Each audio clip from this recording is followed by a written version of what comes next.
Welcome to the Shoulda Bet More podcast presented by Gold Boys. Coming up on the show, Drew Dinsick of NBC Sports, the Deep Dive podcast. He will join us. We will talk about the NBA draft, the first pick, the first five picks, some over-unders, get his thoughts on some other things too, because he's actually betting the Olympics, the Tour de France, and maybe we'll talk about some football with Drew. So excited to talk to Drew, but I'll start here with the draft. And I'll preface all of this by saying, by the time you listen to this, the information changes so quickly with the draft. By the time you listen to this, maybe everything I've said is obvious, and maybe everything I've said is just completely wrong. It could be one or the other. We'll see what happens here. The last time I was on, it was Klingon was moving towards Reese Shea in terms of the odds for number one pick. Since then, the Klingon odds have cooled off here. Windhorse went on one of the shows on ESPN and said, "Hey, Klingon would be pretty surprised. It's almost, I forget what the word, but long shot. It'll be a long shot if he goes first, and it's probably between Reese Shea, and he still thought Sarr was in the mix because Sarr is a kid that was, and again, it's all international kids. It's all guys you never heard of, which really hurts the intrigue of the draft unless you're betting it. Nobody's heard of any of these guys, except the UConn guys, a couple guys here and there. Nobody's heard of any of these players, which really hurts it. But he made the point that Sarr is trying to direct himself towards number two at Washington because there's more playing time, more chance to shoot, more chance to play right away, that kind of thing. And he wouldn't work out for Atlanta, but Atlanta would still take him anyway. But Klingon going at one would seem like a stretch. Seems like Quinn Snyder was pushing for Klingon, but Quinn Snyder's going to lose out on that debate. Just doesn't have the pull in the organization. That's the thing you have to remember too. You hear these leaks. This team likes that guy. That team likes this. There's a lot of chefs in the kitchen sometimes with this stuff, where there's a GM has to say, the coach, the scouts, and a certain portion of the front office might like a certain guy, but there's a lot of times there's not consensus. There's a divide, especially a year like this year where none of the players are good. It's not like last year with Wembanyama, where hey, a few of the guys in the building for Atlanta like Reese Shea. The coach likes Klingon, but there's a couple guys who like, who knows, Castle or Reed Shepard. And, things can get divided, and it's about who wins out in the end. So as of now, I would think it's going to be Reese Shea, but there's enough uncertainty. There's just enough. There's just a lack of clarity where if you're going to bet, if you have no bets and you're coming in this with no bets and you want some action, I would just take a stab at some longer shots.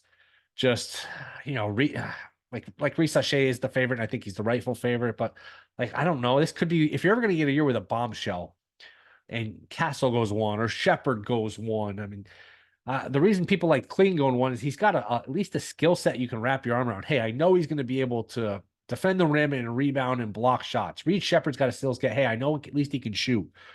Castle's got the skill set. Hey, he's 6'7", he can defend. So, like, again, I think it's probably Reese Shea going one. But if we're sitting here Friday talking about, wow, what a bombshell! I can't believe this guy went first overall. This is a year where it would happen. So tread lightly. I think anything is possible with this. And just be careful of what you hear. Here's the other thing too. I think the NBA, I know the NBA wants to preserve the interest of the draft. So I think they're going to do as much as possible to keep Woj under lid, keep Shams under a lid here where, hey, don't leak it. Don't ruin the draft here. Let's at least go to the start of the draft with people not knowing who's going to go the first pick. And, maybe you leak it 10, 15 minutes before. That's one thing, but you want to at least build the drama, especially a year with just such a lack of familiarity with these players. You want to not kill your TV product. I mean, it used to be for years. You didn't know who was going to be first until you turned on the TV and somebody picked it. Now you had an idea some years as opposed to others, but the leaks have really hurt the draft. And again, you go back to this idea of just a lack of familiarity. Other than Klingon and Castle, there's just, and even the college guys aren't in college that long where you get to know these guys. I remember growing up watching the draft, you knew every player. Once in a while, there's a European guy you never heard of, but for the most part, it was all guys on teams you heard of. These guys stayed in college for 2, 3, 4 years, and you got to know the players. You knew there was a familiarity. There's not that anymore. It's especially this year. It's all one and done guys. It's all international guys that nobody's ever heard of, nobody's ever seen. So it really does hurt the interest of the draft to not know who these guys are picking. It's hard to have opinions or takes on, oh, I can't believe they picked this guy or that guy. It's just, you're all going based on hearsay. Nobody's ever seen a lot of these players. I mean, Reese Shea and Sarr, and I mean, you just go down the line, Tovich or Joe, the kid that sounds like Jokic's name. I mean, I think it's Topic. It's a lot of unfamiliarity. It's a lot of unfamiliarity and a lot of guesswork. So weird draft, weird year. Next year, Cooper Flagg is going to be the first pick. He's I guess a generational prospect. always hesitate when you hear that because you never know. We heard Trevor Lawrence was generational. I mean, the media likes to overrate these guys sometimes, but it does sound like Cooper Flag is the real deal, and teams are going to be basically tripping over themselves, losing games on purpose to get as many ping pong balls as possible to draft Flag. Much is the case last year with Wembanyama, but this is not the case this year with a weaker draft. And again, it adds a different wrinkle to the draft because Atlanta thinks they can be a playoff team. Atlanta thinks, hey, why can't we be the Pacers of last year? If we pick right, we got Murray, we got Young, and we can win a round in the playoffs. Then who knows? Somebody gets hurt, we can win 2 rounds. So it's a weird year where Atlanta is not a typical rebuilding team, and plus the weakness of the draft makes for a weird draft. But should be fun. Always a fun night. Definitely hurts it a little bit that we don't know any of these players, but if you have bets, that'll certainly keep you interested. And we'll see what bets Drew Dinsick has. That is next. This is the Shoulda Bet More podcast. All right, we are back. Shoulda Bet More podcast. You can catch him on the Deep Dive podcast with Andy Molitor, Bet the Edge, NBC Sports. He is back. It is Drew Dinsick. Drew, what's up, man? Fun time of the year. Thanks for coming on. Of course, absolutely, and thank you as always for having me. And hopefully, we can give the listeners some alpha today. Yeah, it's by the time people are listening to this, it will be draft day. I guess we'll start at the top, and I guess I'll preface this by saying by the time people listen to this, what we're about to say might be very obvious or might be very wrong. Things change quickly with the draft, but as we're recording this, what's your best guess as to what happens with the first pick? Best guess is it's Reese Sachet. Best guess is that it's SAR number 2. Best guess is that we have a trade between 3 and 6, and that Reed Shepherd goes 3, and then 4, I'm going to just take a stab in the dark that it's Castle. 5, I think, is pretty likely to be Buzelis, regardless of what happens 1 through 4. And then 6, I'm going to send Dalton Connect to Houston. All right. And there's boy, he just answered all my questions. That's it. We're done. Done with the podcast. You said what's the most likely, but now how likely is that? That's the next question. How confident are you? 5% chance that happens? I think start with the top at number 1. Yeah, that's really the key for this year, right? Like last year, it was a no-brainer who was first, and the entire game was figuring out who was second, and that was locked in pretty early, and then you kind of could put the pieces together after that. This year, I think, because of the sort of relative weakness of the front office and Atlanta, the fact that they're kind of in a little bit of a transitioning phase as far as their franchise, and the fact that the perceived number 1 talent in the draft and Alexander Sarr kind of stiff-armed them, like all of that makes the number 1 pick hugely uncertain. I'm not exactly sure why the Hawks want Reese Sachet, if we're being honest. Okay, fine. Like they have no draft capital for years to come. I would be entertaining any and all offers for hitting the reset button, because you're not competing in the East anytime soon with this core, and there's not a franchise changing player here at the top. So we'll see. It wouldn't be my pick. I definitely don't think he is a guy that you can even really build. Is he the 3rd, 4th best player on a championship contender? Maybe. But it seems like for whatever reason, that's the direction these guys are leaning. And these big liquid markets that exist offshore now, it's getting bet now that limits are sort of up. So I kind of give up that's just the way that they're going to go. And then until I hear kind of sincere news otherwise that they have changed direction, I think it's fine to kind of operate in that framework. And there was a lot of steam this weekend on Klingon to go first. That's kind of out the window now. Windhorst said on Monday, hey, it'd be pretty surprised. He's not a guy who's going to go out on limbs, and he's just relaying what he hears. Hey, I'd be very surprised. Not that it's impossible, but probably a long shot now that Klingon goes first. Yeah, I would agree with that too. And I think the Klingon steam to go first, from what I heard, was Quinn Snyder was the guy that was kind of advocating for him as the pick. And of the guys in the room whose opinion matters now in Atlanta, he's maybe the 5th, 6th guy down the list. Who knows if Quinn Snyder is coaching this team at Christmas? Like it's a very fluid situation there in terms of power, and for whatever it's worth, as far as I could tell, Klingon is Quinn Snyder kind of lost out. All right, do you buy? How about the Edey steam? I'll go in that direction. Edey is it's funny. There was a time where Edey teams would be tanking to draft Edey with the first pick. And there were other drafts recently where like he wouldn't go in the first round, but there's a lot of optimism now, at least from what I'm hearing, top 15, maybe top 10. Are you buying that? And what do you think is a possible landing spot here for Edey? A little bit of a coin flip that he's a lottery pick here for, in my opinion. I think his total sitting at 16 and a half is just about right. I know there's a little bit of juice in his under, but I have no action there. His team in general is telling people he has a promise to be taken in the lottery. But I gotta tell you, like, there are enough kind of projects with higher ceilings that I think the, kind of 8, 9, 10, 11, 12 are gonna take swings on that I'm having trouble really figuring out where his home is. Um, a player like Klingon is an interesting case in particular because the way I just kind of laid out the top six in terms of what I think is the most likely, I didn't say Klingon. Like he could be there at 7, right? And I think the kind of key question really would be, does a team that didn't think they had a chance at Klingon all of a sudden realize, well, wait a minute, like we want a big, we could move up from 13, 14 to 7 and have a much better, player with a perceived much higher ceiling. Like, that could throw some cold water on, whoever his suitor is in terms of the promise that was made. And again, because this is a weak draft overall, I think for my taste, taking swings on some guys that are less proven, that have more potential for growth and play a more versatile roles in a championship contender make more sense. The Ron Hollands of the world, the Salons, the Tadajane Salons of the world. Like these guys are question marks. Nikola Topic, like coming off an ACL, obviously, so he has question marks. But could these guys develop into more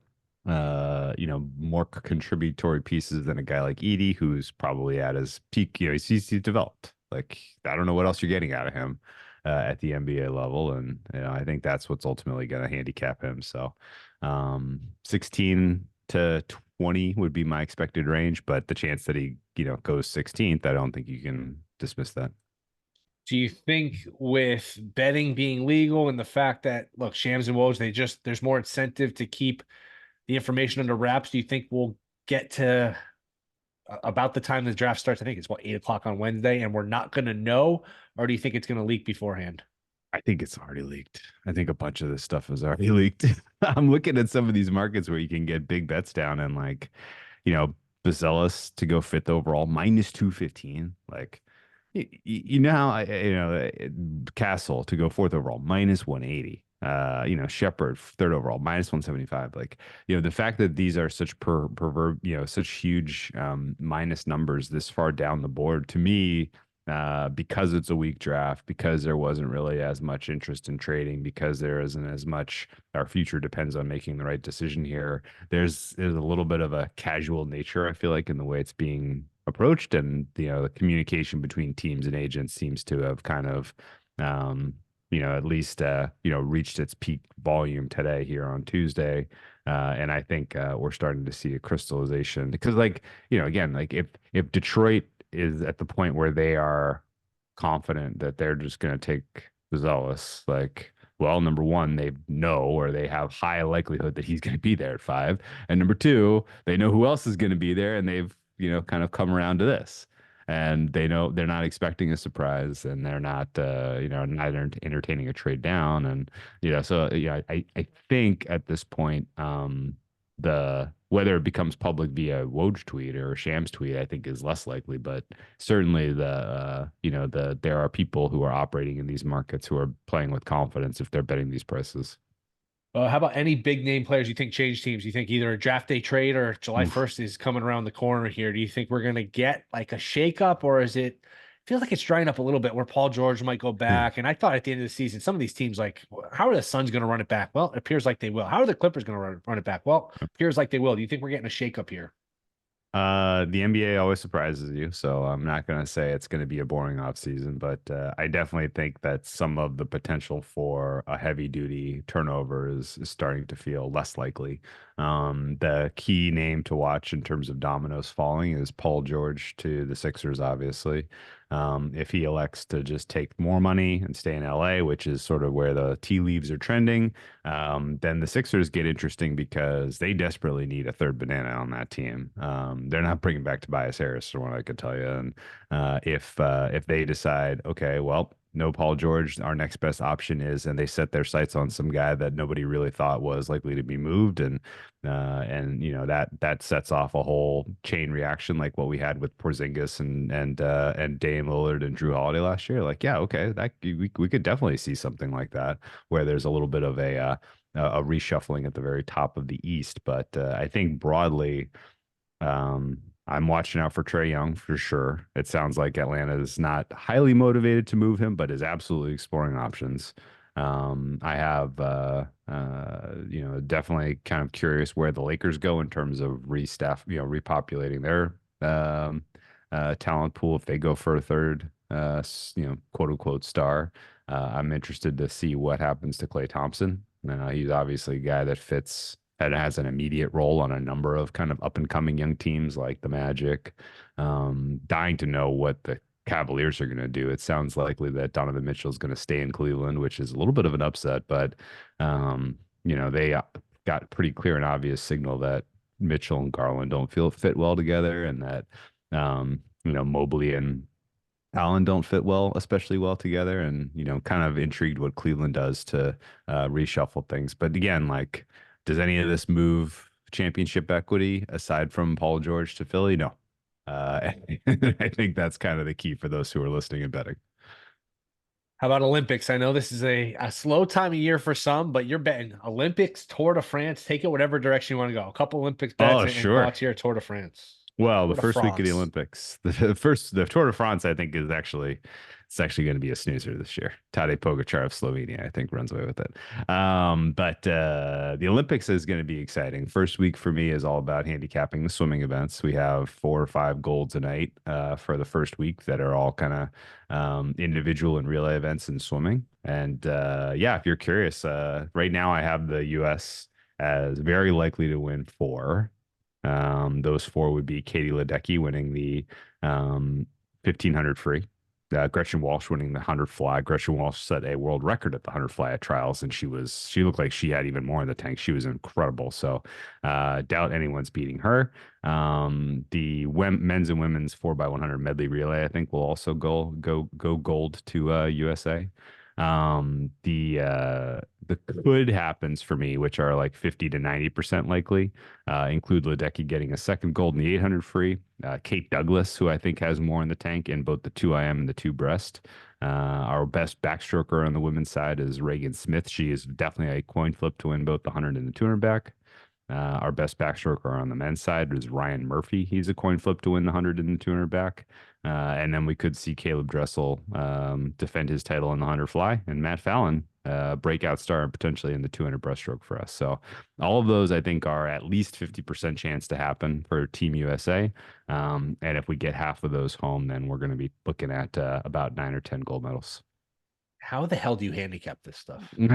So you want to know the true and honest answer is you're looking at 2 key things. What is the fastest time swum in a given discipline this year, right? What are their progressions this year? And what is their overall record in international competitions between last Olympics and this Olympics? Because these swimmers, they train to peak for the Olympics period. That happens every 4 years. The international meets in between, there's sort of quasi peaks, right? Softer peaks.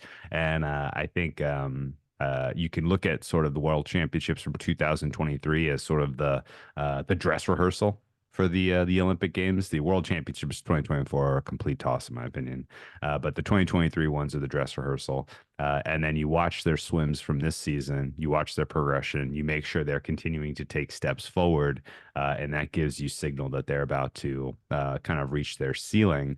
And then, the same things are happening. The other kind of keys to watch are, what does the Australia trial qualifying look like? How are they swimming? And then what's going on in Europe? We have a very obvious there's like a curtain over what's going on in China. We have no clue how those swimmers are swimming, so that's always a huge wild card. But it's pretty straightforward to look at world's fastest times done this year and have a general understanding of these swimmers are at or near the top right now, and they have more to give to try to come up with what a likely outcome is for the Olympic Games. So it's a really fun opportunity, and honestly, it's there's probably no closer comparison to Olympic swimming betting than horse racing. Like it's exactly like the event itself lasts a minute. They're trading 4 years for this. They're trying to peak, get their bodies and performances in peak, kind of hit that high point in that moment, in that time window at that event, which is kind of the same sort of way that the horse trainers do for the Breeders' Cup and the Kentucky Derby and whatnot. So a lot of the same kind of handicapping philosophy applies.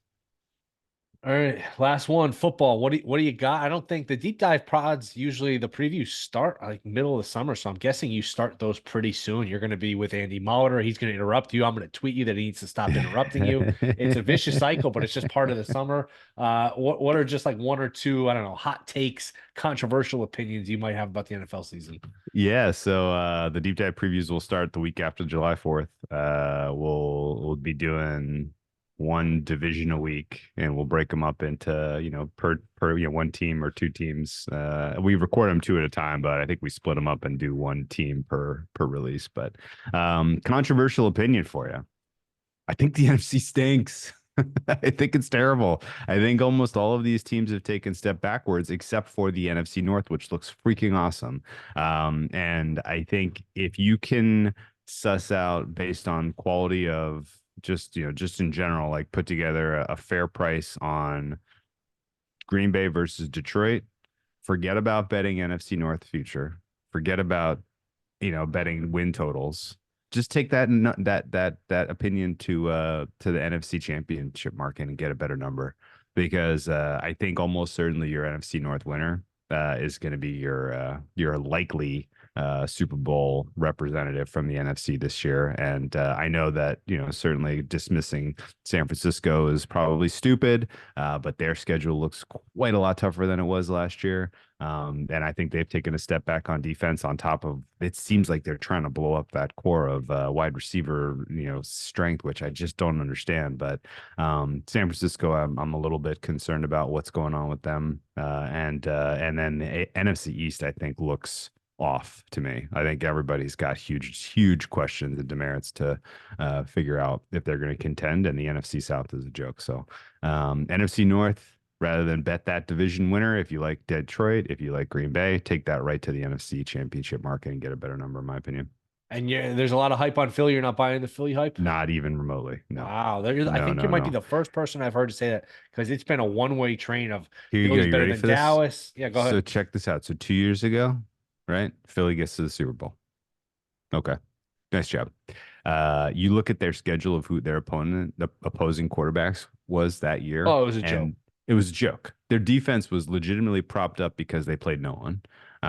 They get exposed in the Super Bowl against Mahomes. And then last year, it was kind of finally proof of concept that, like, hey, this is not working. They completely try to revamp the secondary on the fly. Yeah, they got some talented players. Yeah, they're bringing in Vic Fangio, but there are still huge questions at the linebacker level for the Eagles. And on top of that, their schedule does not look especially easy. So I think the defense is still a big question mark in Philly. And even more than that, like, Kellen Moore is the answer. I'm not sure if he's the answer. I don't know what the question is. I've never really been especially impressed with what he's bringing to the table in terms of vision. And you're replacing Jason Kelsey, who I think was sort of the most important piece in terms of being able to get those free fourth down conversions. Jalen Hurts is now eating up Jalen Hurts and AJ Brown eating up a huge amount of the cap. So, going to be tough to continue to, kind of backfill with talent around these guys. And, and then Nick Sirianni certainly does not seem to be well liked, at least in that locker room. And there are warning signs everywhere around the Eagles. They may ultimately still win the NFC East, but I got to tell you, I'm not buying that there's going to be a big old bounce back for them. Fascinating. Yeah, I think you really are of the, I don't know, again, just anecdotal 6, 8, 10 people. Everyone's just, hey, Philly has overtaken Dallas. Dallas didn't do much in the offseason. Eagles get Barkley, but it's you make a strong case. Any awards? Have you bet any awards? I feel like these numbers just MVP. Some of these with betting being more legal and more discussed, they're not hanging any long shots that are really live, that are super intriguing. I don't know if you feel differently.